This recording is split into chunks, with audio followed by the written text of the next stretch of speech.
afternoon, everyone. Welcome to the 1 o'clock session. We're really excited to get started with some amazing panelists today. First, I'm going to introduce myself. My name's Caroline Danielson. Thank you. My cheering section's right here. We are going to be, I'm Caroline Danielson. I'm the Senior Director of Showrooms for Ferguson Home. We are very excited to be sponsoring the Luxury Lounge this year, and we're excited to be here celebrating KBIS in Orlando. For those of you that don't know Ferguson Home, we are the luxury space that we are distributors for appliances, cabinet hardware, plumbing, and lighting, and we're in 250 showrooms across the country. And we're excited to have a lot of our customers and be here with our vendor partners and our associates here celebrating in Orlando. So without further ado, we are going to have a really thoughtful discussion today about luxury at scale. So we know that there is a lot of really unique and creative and beautiful boutique firms that are centered around high-end luxury design. And we're going to discuss about what happens when those firms get a little bit big. How do we navigate with customers when they want to meet with our incredible creators and they get a little bit too large and they have to start working with their staff, and how do we navigate through that, and what are the next steps in that process and that journey for our luxury customers. So I'm going to start off by having our panelists introduce themselves, and I'm going to let Monica go ahead and take the stage and introduce. Hi everyone, I'm Monica Santayana. I'm with Moniomi Design. I'm half of Moniomi Design, as I work with my husband, Ronald Alvarez, and I'm the other half, I guess, of Moniomi Design. And I'm Mark Haddad. I am the founder and president of Interiology Design Company in Watertown, Massachusetts. Awesome. Thank you so much. So we're going to get started off with what we think really is that principal problem. So when we think about scaling and what is the ability for us to take our actual concept, so our boutique firms, and we start to become very popular, and people seek you out, right? They come to you because you're rooted in this design, but you become too large almost, so custom. You don't have time to help every customer. How do you begin to have that personality translate into the rest of your firm, your rest of your clients, and how do you tell that luxury story every time with every customer? And Monica, I'll start with you since you're sitting here. All right, I'll go first. I think it's part of your growth experience. So first of all, it's not going to happen overnight. It's not going to be something that you have to think, right away, how is it that I keep myself present? But with the challenges of how does my team also have our voice. I think that's been a challenge. I think growing, we started as, a team of 2, then a 3, 4, and now we're 16. And I think just as you kind of gain one more employee, one more designer, you mentor them, if they're the right fit, they stay because they've, absorbed your aesthetic. They've absorbed what your ethos is, and that's essentially they'll stick around, and that's kind of why you make them part of the team. So I think that's a slow growth as far as how does your team now represent you, and how does your team now hold your voice. As far as your involvement, I think as you grow, you start having that conversation with your clients of what can they expect, right? We always do tell them that we are very involved in and we are very involved in all of the design that comes out of our studio. But we have all the faith that our team can execute our vision, and it's also collaborative. It's not that it just comes out, so I think it's really just educating or setting the expectations for your client right off the bat, so that if they don't agree with it, or if they have their own requests, you can kind of manage that from the get-go. I don't know if you agree or have anything to add. I completely agree. I think it does happen with time as part of the growth of the company. It is embedded in the culture of the studio, and what we have been doing willingly and some part unwillingly as we're growing, and we know that we cannot be in every project, is getting our team more and more involved in tasks that they're probably were not really part of before. I think also properly assigning responsibilities so that it's clear what your job is in a project, and the introduction of the team to the client at the beginning rather than towards the middle or the end makes a big difference. because the client knows that that is a team that I'm expecting to work with. It's not a person that's substituting, but it's part of the team that you're working with. Yeah. And obviously, if you're truly present in the design, then you're going to be present, and an explanation is not going to be required. I don't think the client, in some degree, I think right now, our clients feel, and I think they understand that we're not going to be part of every step of the design So you're process. setting that expectation up front. And Mark, for you, how does this translate? Like when you have a client that maybe only wants to work with you, how do you navigate that? How do you schedule around all of that? That's a great question. I think that one of the things I just wanted to emphasize that Monica even brought up is how you train your staff, and that everybody is well aware of the message and the branding of the company becomes just part of the culture of the company. So when a client isn't working with me, it's almost like they still are, because we're all sharing the same message. We make it very clear up front, and that's one of our hallmarks in our marketing, is that we're a team approach firm. Mm-hmm. They're not just getting me and people in the back room, they're getting the entire team, which is comprised of me as a designer, our engineer, our operations manager, our CFO. Everybody is involved in the process with the client. And that also makes them feel comfortable because they know who to approach for each task at hand. Yeah. I think introducing the team to the client also makes a huge difference, because it's not like you're like, hey, I'm Monica and Ronald, and then all of a sudden they're talking to someone else. I think it's introducing them, and then also raving about your team. I think you have to be, my team is great, we're going to support you, we're going to be here for everything, and that is why we have the team that we have for you. And you kind of you twist it in a way that it's just suggesting that it's more supportive for them. They don't want us alone, trust me. We're not going to do the job as productive as it should be, so they want that team. Well, and we also see a lot of why clients use a firm is because they want a little hand-holding in the process. So I think setting boundaries early, rules of engagement, help tell that story and have an easier transition if you have to hand it off to somebody down the line. I also think for you all, there must be an aspect of it can prevent some kind of creative burnout for you all too, having more minds and more creativity in the process. Can you talk a little bit about how building your team allows for some creativity to spark and imaginations, and how you make sure that your team really sees your vision and executes on that with every client? I'll start on that one. And I think that's a great question.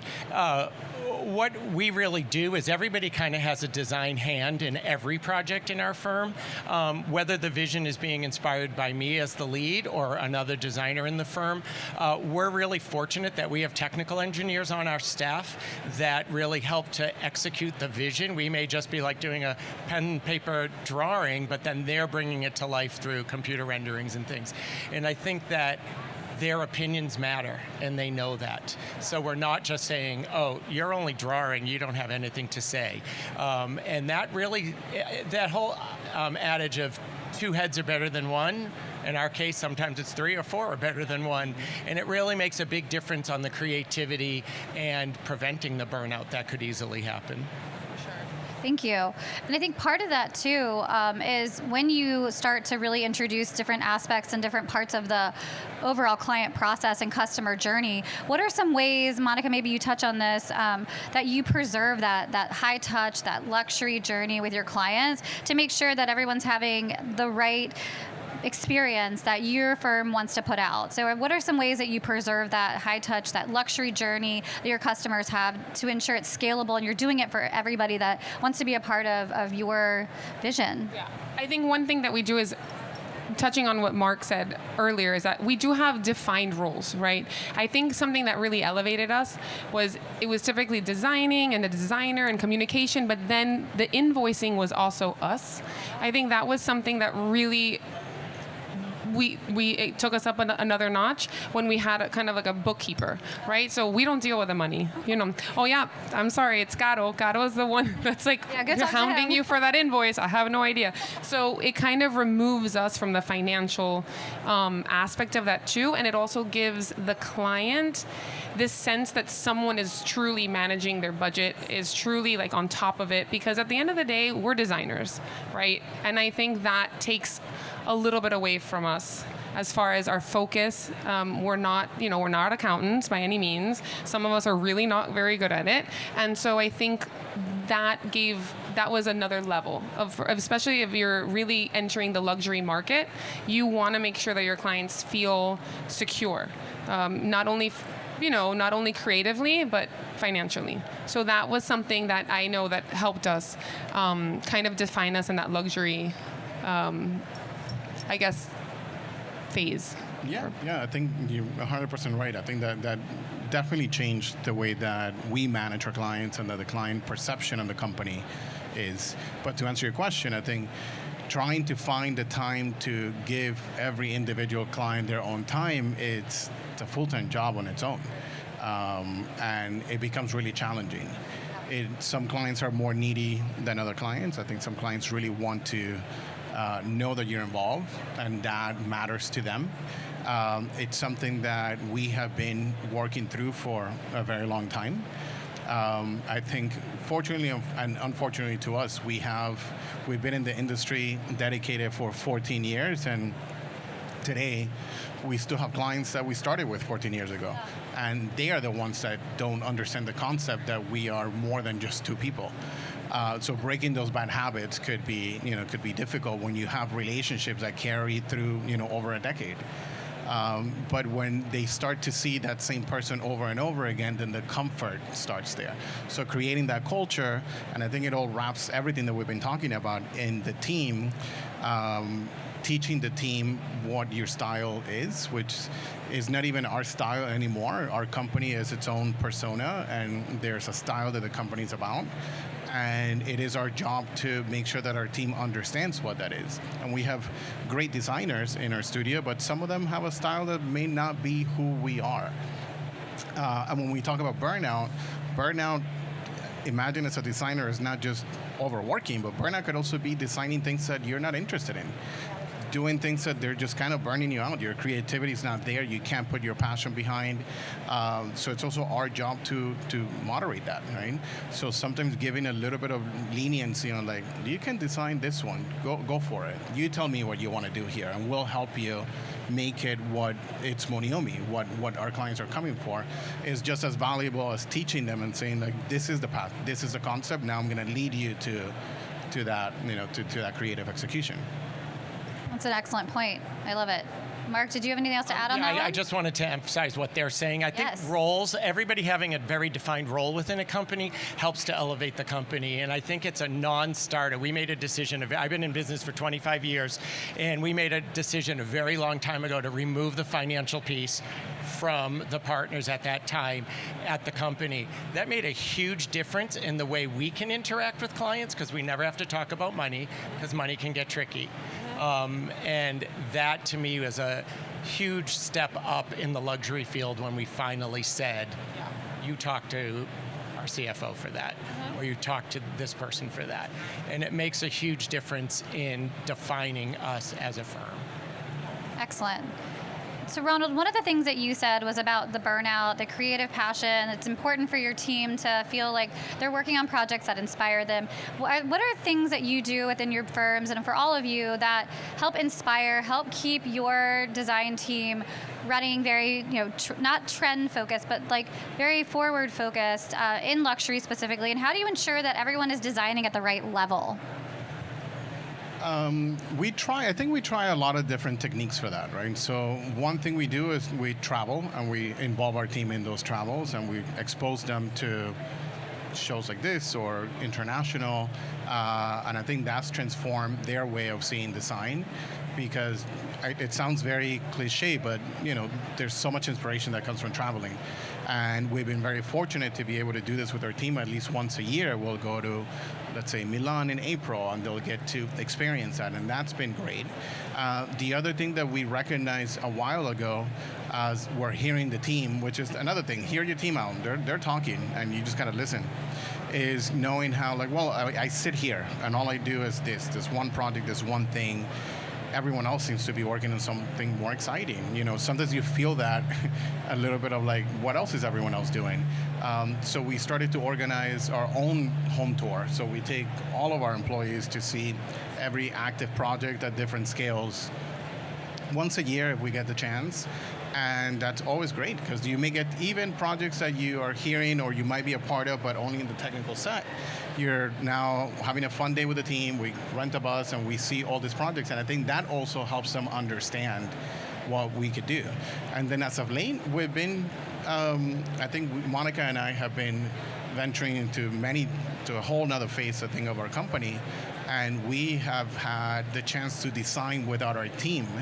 And that has been like, well, they get to see what we can do without their help. And I think that has been really eye-opening for them too.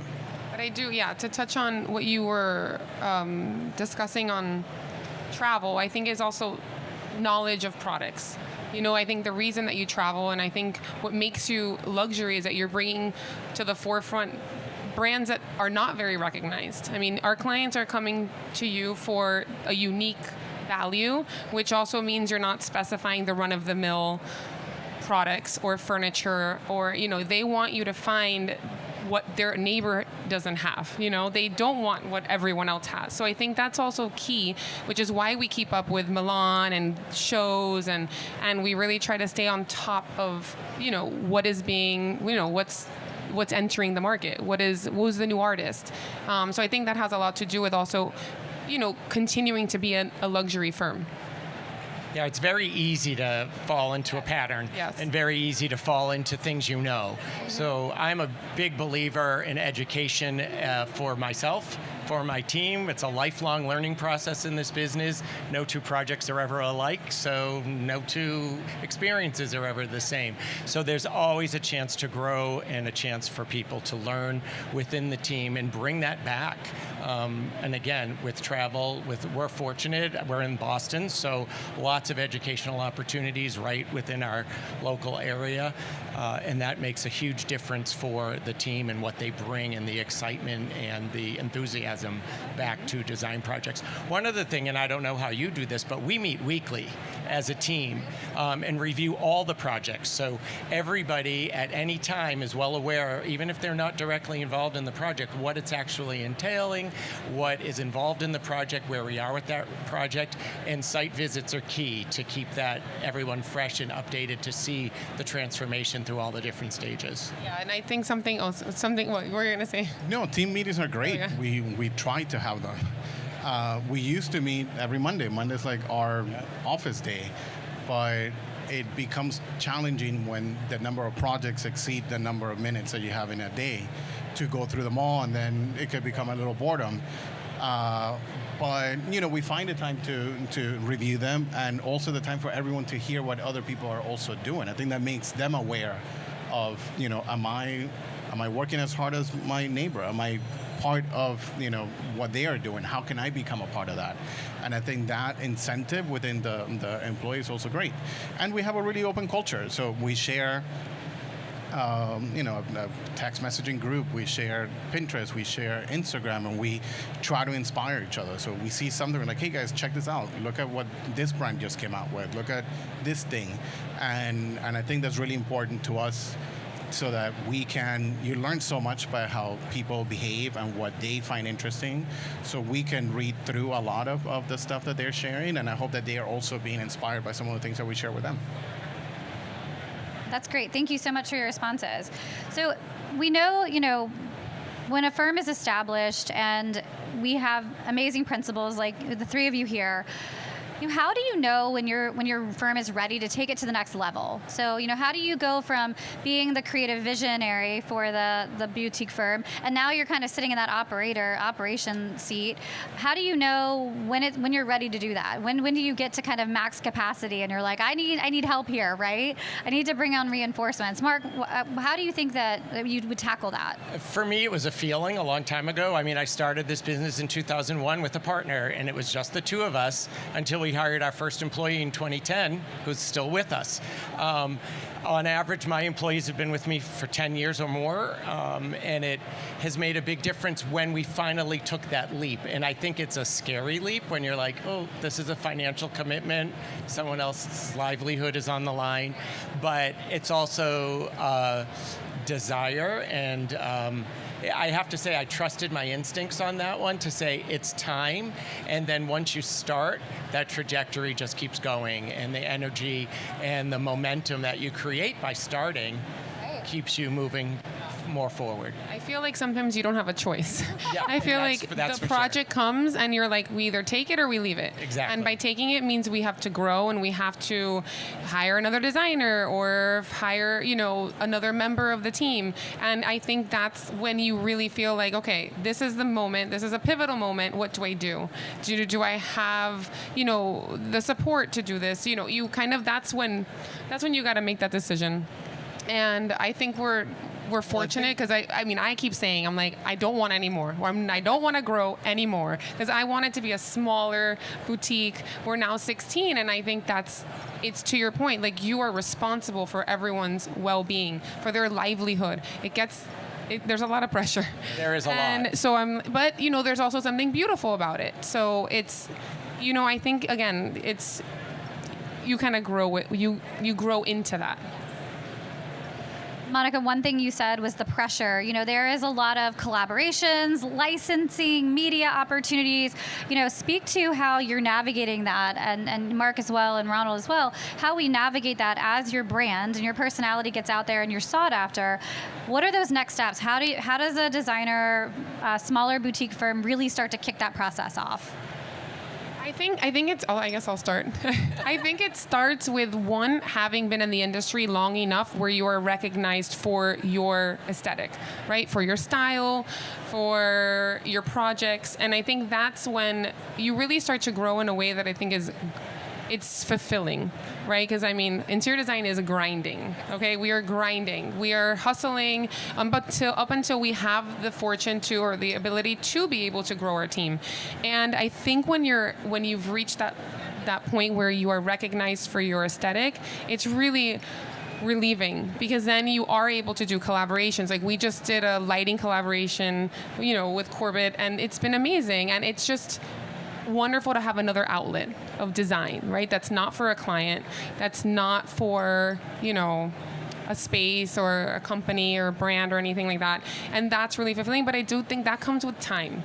That comes with, having grinded and hustled and then you're, and that's your reward. And I think really, in addition to what Monica said, really developing a process is what you also can be known for, which is really our hallmark. People come to us because of that level of detail that we're known for. New England's a little bit different than Miami. We don't really have a developed aesthetic. We kind of cater to what the client wants. We're dealing with a lot of historic homes, and that ability to really kind of flex with the client is one of our hallmarks. But it's what they're seeing us for is the way in which we approach that, the level of detail, the level of experience, the certifications, the background that we bring to the table makes a huge difference and helps us to grow in that scalable way. And I think to add to what Mark was saying is I think understanding that growth has no maximum. No. You have to continue growing. There's no way around it. If you stop growing, then you stop growing. And I think your business becomes dormant and it becomes boring. So I think it's as growth, and I don't mean growth by employees or numbers. I mean growth, professionally, even emotionally. We can now deal with clients that we couldn't deal with, that I would have had a nervous breakdown had I dealt with them 10 years ago. So I think your growth is on all levels, that it contributes to your success. Sure.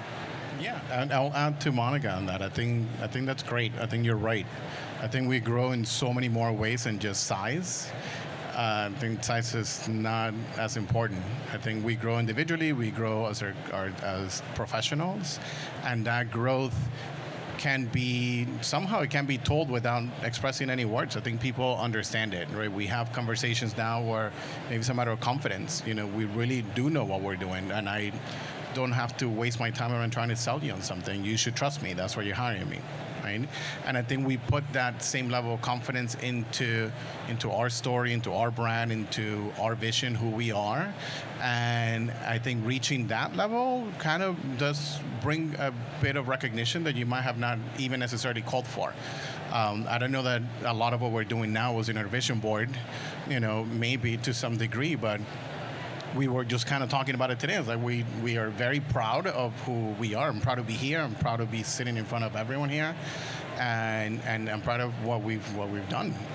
I think it deserves a bit of an applause for us to be. And I think it takes us full circle to echo what you just said, Ronald. It's a lifelong learning process, and that has to do with so many different types of growth that just brought us back to one of your original questions. That was a great recap. Thank you, Mark. You're welcome. I love that. So before we turn it over to questions, so make sure you're all forming some very excellent questions to ask our panel. So we'll come around in a few minutes. But I did want to just do a little lightning round. So whoever feels like they want to grab the question, grab it. But what is one boundary that you absolutely enforce with every client? Hours of communication. Yes? We're not available 24/7. I love that. I love that. You got to have a life outside of this life, right? You have to. Awesome. Thank you. What is one thing that you used to do that you no longer do any longer at work, not in your personal life? Everything. I used to hang. I used to build. I used to clean. I used to paint. Oh my gosh. I love it actually, but I don't have time to do that anymore. You don't do the physical labor anymore. I don't. We have a team for that. And I think from a paperwork, the biggest thing for me is I don't check acknowledgments anymore, Yeah. which is such a time-consuming process. Yeah. My team does that for everything from cabinetry to furniture to anything that's being ordered, which is fantastic to get to that level. Yes. What is one major misconception about a boutique firm? That it's more expensive, although it may be, but it's not. It's not necessarily the cost. What you're getting is the detail. You're getting the level of service. Typically you're a boutique hotel because you've done maybe more elevated projects. You're getting another level of service that you're not getting at a boutique, a boutique firm. But it's not necessarily more expensive. You're getting something different. So. All right, I'm going to ask every one of you this question because I think it's a really good one. So, would you grow differently knowing what you know now versus when you started out? No. I've learned so much from my mistakes, and I would hate to do them again and be in that position, but I've been there, done that, and it taught us so much, and that's something with our team too. We review mistakes and how can we avoid them and how can we fix them and how do we take accountability for that in a more professional way that just we all learn from. So no, I wouldn't do it any differently. I don't know. I wouldn't either. No? And the same thing, you learn from your mistakes and that's how you grow and that's how you become better. I love that. Ronald, anything from you? No, I agree. No? Awesome. Okay, and then the last question is, what do we think the future of luxury is? I know it's a very vague question, but if you had to pinpoint something, Ronald, I see a spark in your eye. What do you think? Well, someone mentioned earlier how luxury, I was talking to Jill Cohen, and she's like, luxury to me is having one free hour. Oh my gosh. And having time. Yes, and I was like, that's luxury. And yes, and that is what we kind of provide our clients. We do provide our client, the biggest luxury is our time. But it's also providing a space where for their free time, they're relishing in their space. And, we're creating that beautiful environment for them. Perfectly said. Well, I think we had a really amazing discussion. We're excited to have some great commentary and questions from the group. Jason's going to be coming around with a microphone, and as he does that, I think one of the interesting things about this is that it sounds like really luxury can scale at any size firm, whether you're large or small, and it's just about growth and putting processes and maybe some boundaries in place. I love what you said about actually having hours, right? And then ensuring your team and succession planning, and you're creating a vision that is landable and people understand, and it's executable as well. So thank you so much. But we'll need you, so keep your mics ready because Jason's going to come around with questions, and I will call on you. So I know many people out here. So you mentioned the importance of moving the invoicing and the finance side off to someone else. What's your process for having the initial budget conversation with clients and the continued inevitable conversations when things balloon? So I think in our case, we have, and we try to explain this to our clients as they like it or not, our approach is a bit organic. We feel like it's hard to determine a budget when you don't know what you're doing. So what we try to do is have open, transparent conversations about where we stand at different points in the project until we can agree to what we move forward with, right? We're not going to be blind about what we're doing, but we have found more than, well, too many times that if a client comes saying, I have X for this project, most of the times their number is incorrect. It's always going to be more because things cost more than you think. But you need to be driven there. You need to be told, explain why. And if you explain it properly, then they'll agree to it because you know what you're working on. And if you don't, then you know that you need to, change your mind and do things a little differently. And I think one thing is transparency is key. So the more open you are about what costs are up front, the better.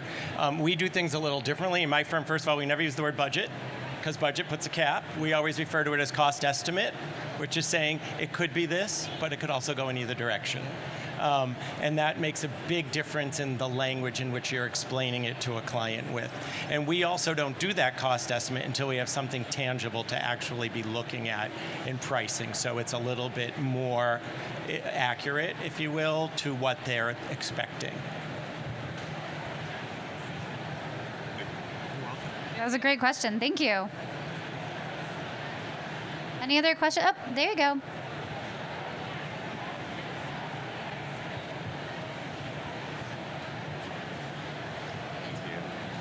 You mentioned kind of the experience you get from traveling and how nobody wants the same thing and they want the new and greatest thing that their neighbors don't have. When it comes to the more detail-oriented, like appliances of your space that don't give you maybe the same flexibility as surfaces and boutique handles and finishes do, how do you go about selecting the more mundane pieces of your designs, and how does that fit into the selection process? I think definitely there's always going to be those pieces that there's really not, something like incredibly different. I think that comes really down to especially with appliances, it comes down to the function, right? Like how does this function supersede any other appliance in the same category? But design-wise, you are still going to create something really unique, even though if it's the same appliance, the same range, the same sink. The way that you use it could be very unique, and the way that you specify it and wrap it in marble or however it is, that is what I guess should be more of the unique solution.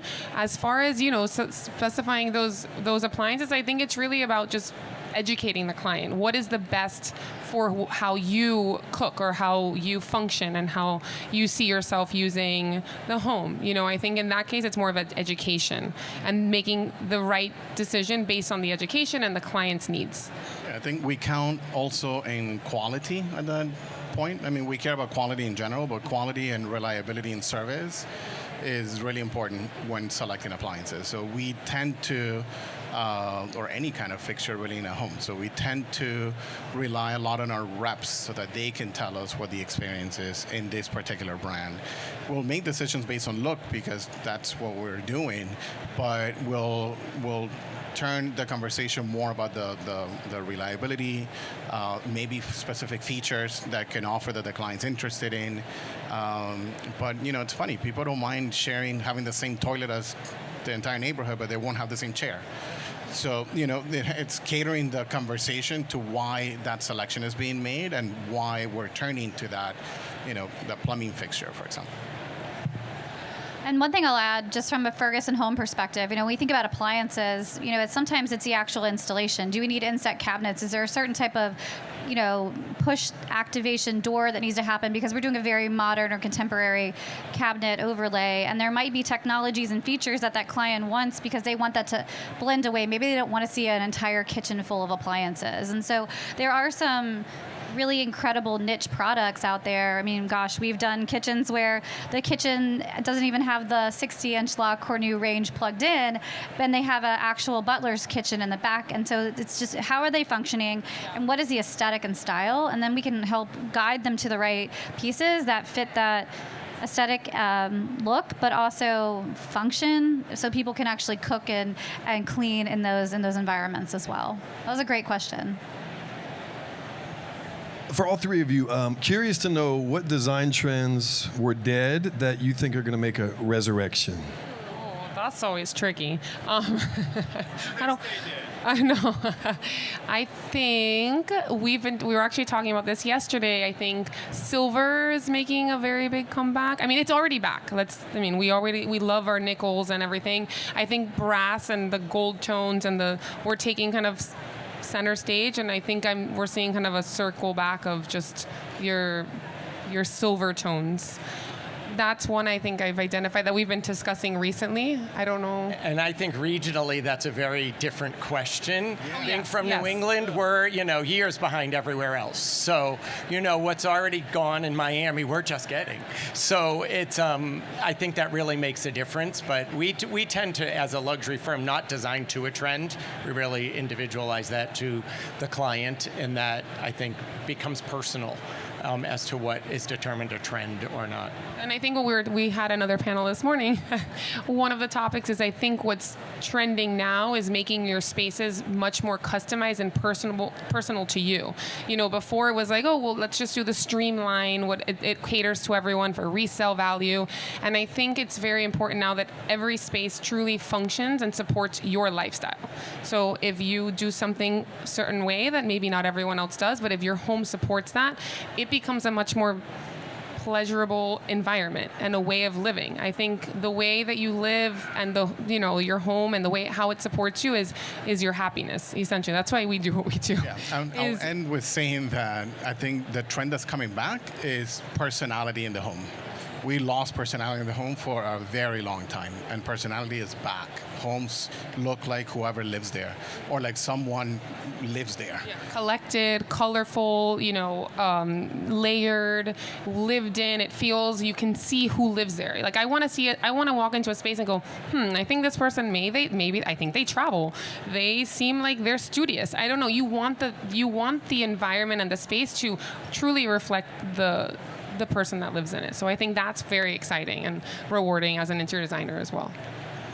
I think the minimalism is out and maximalism is in these days. And actually, funny enough, I saw some plumbing vendor thinking about coming back out with oil rub bronze. And if any of you were in the industry, 2006, 2007, it's all over the place. So it'll be interesting to see what happens with that. We still love oiled rub bronze. I know. I mean, we love all of the finishes. We do. And they're just having more of like their defined avenues and how they're used. Yeah, well, I live in Williamsburg, Virginia, so I'm with you, Mark. We've always been polished brass and polished nickel everywhere.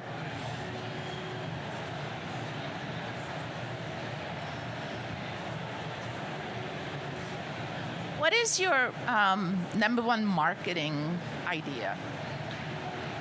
Marketing idea? Like how we market ourselves?